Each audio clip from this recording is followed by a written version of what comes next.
Question कह रहा है कि a ray of light travelling in the direction of 1/2 into I cap plus √3 J cap, मतलब incident ray के अलोंग या इंसिडेंट रे इस वेक्टर के डायरेक्शन के अलोंग है। अच्छा, क्या सोचिए तो कि ये कोई यूनिट वेक्टर है क्या? इसका मैग्नीट्यूड निकालिए तो √3 का स्क्वायर 3, 3 एक 4, 4 का √2, 2 से 2 कैंसिल 1, मतलब ये इंसिडेंट रे के अलोंग यूनिट वेक्टर दिया हुआ है। बोलिए बोलिए। Yes sir. और ये रिफ्लेक्टेड रे के अलोंग यूनिट वेक्टर दिया हुआ है। कैसे? -√3 का स्क्वायर 3, 4 हो गया, 3 हो गया और एक 4, रूट लीजिएगा 2, 2 से 2 कैंसिल 1, मतलब ये रिफ्लेक्टेड रे के अलोंग आपको यूनिट वेक्टर दिया हुआ है। देखिए, और आपको निकालना है एंगल ऑफ इंसिडेंस का वैल्यू। नॉर्मल के बारे में कोई जिक्र नहीं है, खैर डजेंट माइंड। ये मान लीजिए आपका प्लेन मिरर, ये इंसिडेंट रे, और इस डायरेक्शन में आपको पता है यूनिट वेक्टर ए कैप, ये नॉर्मल हो गया। इस डायरेक्शन में यूनिट वेक्टर एन कैप, हालांकि इसका वैल्यू पता नहीं है आपको। और रिफ्लेक्टेड रे के लो आपको यूनिट वेक्टर पता है बी कैप, बी कैप का वैल्यू ये है। तो ये बताइए कि ए कैप का वैल्यू कितना हुआ बाबू? ए कैप का value 1/2 into I cap plus कितना? √3 जे कैप, √3 जे कैप। बोलिए। और बी कैप का वैल्यू मतलब रिफ्लेक्टेड रे के लॉन्ग यूनिट वेक्टर कितना हुआ? बोलिए। 1/2 इंटू आई कैप माइनस कितना? आई कैप माइनस √3 जे कैप। आई cap minus √3 J cap. Normal का कोई जिक्र नहीं है, डजेंट मैटर। आप जानते हो कि एंगल ऑफ इंसिडेंस आपका यही होगा और एंगल ऑफ रिफ्लेक्शन भी यही होगा। तो एक बात तो पता है कि इस लाइन और इस लाइन के बीच का एंगल कितना है? 2 थीटा।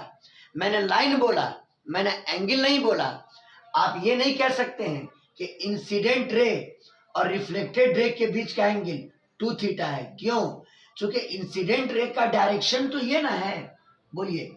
या इंसिडेंट रे के लॉन्ग जो यूनिट वेक्टर है उसका डायरेक्शन तो ये है। बोलिएगा बोलिएगा।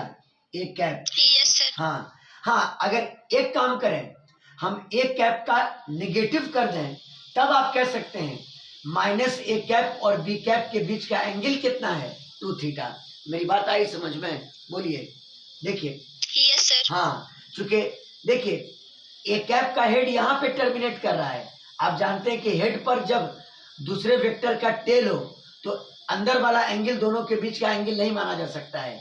लेकिन इसको अगर इन्वर्ट कर दें, माइनस ए कैप कर दें, तो माइनस ए कैप का टेल यहाँ पर आ जाएगा और हेड यहाँ पर आ जाएगा, तब दोनों के बीच का ये एंगल दोनों के बीच का एंगल माना जाएगा। है कि नहीं है? बोलिए बोलिए बोलिए।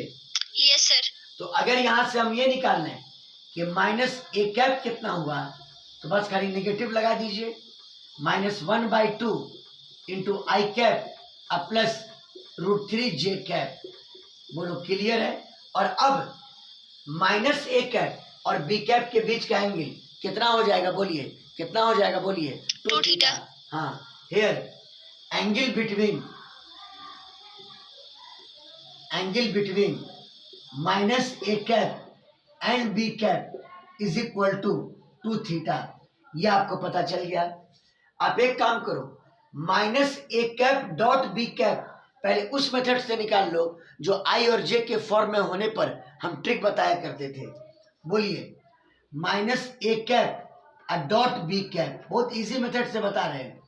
आई के कोफिशिएंट से तो 1/2 इंटू -1/2 यानी -1/4। हाँ, -√3/2 और -√3/2 कितना हो जाएगा? बोलिए। +√3/2। बोलिए। Plus. Yes sir. Plus √3/2 sorry, multiply नहीं किए हैं। -√3/2 अब -√3/2 तो √3 3/4। हाँ 3/4 हो जाएगा। ये सही हुआ। और 3 में से गया 2 और 2/4, यानी बोलिए कितना आया 1/2। कितना आया 1/2। 1/2। और अब इसमें फॉर्मूला लगा दीजिए, माइनस ए कैप का मैग्नीट्यूड इंटू बी कैप का मैग्नीट्यूड और दोनों के बीच का एंगल कितना 2 थीटा। कितना एंगल बोलिए 2 थीटा। 2 थीटा। तो माइनस ए कैप का मैग्नीट्यूड इंटू बी कैप का मैग्नीट्यूड इंटू कॉस 2 थीटा, और ये बराबर 1/2। ये बराबर कितना 1/2। इसका मैग्नीट्यूड 1, इसका मैग्नीट्यूड 1, 1 इंटू 1 1, यानी cos theta is equal to 1/2। Cos 2 theta is equal to 1/2। और जब cos 2 theta is equal to 1/2, इसका मतलब कि 2 थीटा इज इक्वल टू, बता दें 60 degree. 60 degree pi by 3। Theta का मतलब कितना हो गया 30 डिग्री। 30 डिग्री। 30 डिग्री मतलब ये एंगल ऑफ इंसिडेंस की वैल्यू कितनी आ गई 30 डिग्री। अब देख लो ऑप्शन में 30 डिग्री आपका होगा। बोलिए समझ में आया कि नहीं आया क्वेश्चन, बोलिए। Yes sir. हाँ, एकदम इजी टेक्निक से मैंने क्वेश्चन को बनाने की कोशिश किया। समझ में आई बात। 2013 का ये आपका एडवांस का क्वेश्चन था। समझ गया बात को। एंगल की वैल्यू आ गई 30 डिग्री। क्वेश्चन क्लियर है, बोलिए। Yes sir. कि एक बार और एक्सप्लेनेशन चाहिए आप लोग को? समझ आ गया सर। चलिए ठीक है।